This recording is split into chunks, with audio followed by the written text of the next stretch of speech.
तो डायरेक्ट गंभीर हो के हम आपको कोई भी गंभीर विषय पे नहीं ले जा सकते।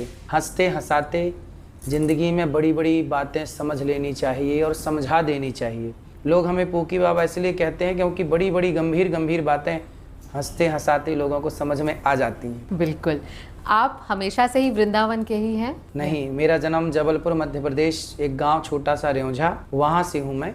जन्मभूमि नर्मदा माँ के तट पर हुई और जन्म के बाद यहाँ 2006 17 जुलाई 2006 में हम यहाँ पढ़ने वृंदावन आए।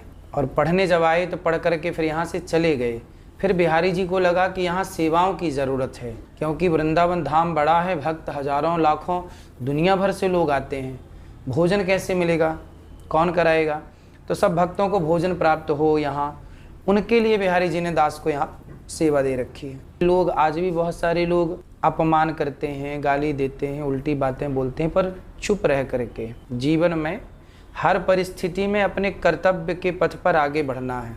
भटकाव ना हो, कोई हमें कुछ भी कहे, ना सम्मान की ओर खींचे चले जाओ ना अपमान की ओर, क्योंकि अपमान और सम्मान दोनों ही हमें बंधन में डालता है, शास्त्र यही कहते हैं। और आपने अपने कार्य के लिए वृंदावन ही क्यों चुना? क्योंकि मैंने पढ़ाई यहाँ की, जब यहाँ से कुछ लिया है तो यहाँ कुछ देना भी तो है। ये भगवान कृष्ण की धरा है, यहाँ की मिट्टी खाने के लिए भगवान बैकुंठ से आए, इसलिए वृंदावन की महिमा तो कहते हैं ना कि वृंदावन की महिमा प्यारे कोई ना जाने, प्रेम नगरिया मनमोहन की प्रेमी पहचाने।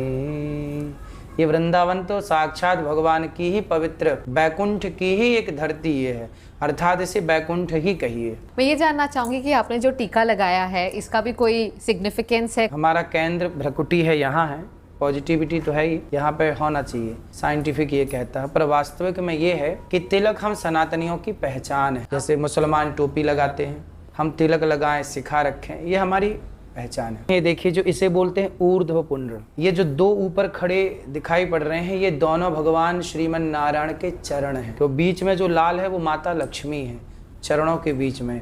और ये जो नीचे है ये चरणों को रखने की आसन है। और ये जो अगल बगल में है ये भगवान को तिलक लगाते हैं, जब सेवा करते हैं तो उनकी जो बची प्रसादी है वो अपने मस्तक पे लगाते हैं। कभी कभी तो गुस्सा आपको भी आता होगा? बेवजह के क्रोध से बचना चाहिए। अच्छा, क्रोध बुरी चीज नहीं है, क्रोध अच्छी चीज है।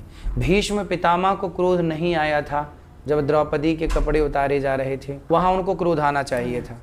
तो जहां क्रोध आना चाहिए वहां जरूर आना चाहिए, और जहां नहीं आना चाहिए वहां नहीं आना चाहिए। तो आजकल उल्टा है, जहां आना चाहिए वहां तो लोग नहीं लाते, और जहां नहीं आना चाहिए। इसलिए क्रोध अच्छी चीज है, यदि सही जगह पे की जाए तो, सही स्थान पर क्रोध किया जाए। आपके क्रोध करने से द्रौपदी की लाज बच सकती थी कि नहीं? भीष्म पितामह यदि क्रोध कर देते, दुशासन क्या मजाल तेरी, तूने द्रौपदी के वस्त्र को हाथ लगाया, क्रोध करके दौड़ना था ना, क्रोध नहीं किया तो महाभारत हो गया। और क्रोध पर अगर जैसा रिएक्ट करें कोई दिक्कत नहीं उससे। क्रोध अग्नि है और शांति जल है, इसीलिए शीतलता, शांति से क्रोध पर कंट्रोल किया जा सकता है, क्रोध से क्रोध पर कंट्रोल नहीं किया जा सकता। यदि आप क्रोध में हैं तो मेरा धर्म है कि मैं आपसे सीधी बात करूं, सिंपल। क्यों? क्योंकि आप क्रोध में हैं, वो आपका लक्षण है, आपका स्वभाव है, आपका संस्कार है। मैं बेवजह क्यों गुस्सा करूं आपके क्रोध? आप जैसे पत्रकार लोग क्या करते हैं, वो सामने वाले को ना गुस्सा दिलाना चाहते हैं, लेकिन यदि हम आपके हिसाब से चले तो फिर हमारा अपना संस्कार और ज्ञान क्या?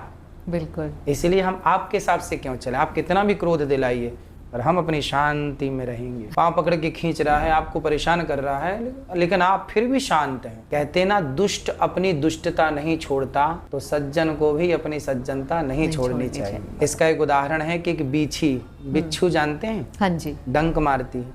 वो एक नदी में बहती हुई जा रही थी, एक संत जी ने उसे पकड़ा और किनारे रखना चाहा कि बह रही है, पानी ठंडा है। तो जैसे ही संत जी ने पकड़ा उसने डंक मार दिया, वो छूट गई, फिर बहने लगी, फिर पकड़ा, फिर छूट गई, फिर बहने लगी, बार बार पकड़ा, छूट गई। किसी ने कहा कि जब वो बार बार डंक मार रही है तो आप क्यों प्रयास कर रहे हैं उसे बचाने का? मरने दीजिए, बहने दीजिए। तब संत जी ने कहा कि नहीं, जब ये 50 ग्राम की बीछी अपना धर्म नहीं छोड़ती डंक मारने का, तो मैं 70 किलो का इंसान अपना धर्म कैसे छोड़ दूं इसे बचाने का? इसलिए वो यदि जिद्दी है डंक मारने के लिए तो मैं भी जिद्दी हूँ।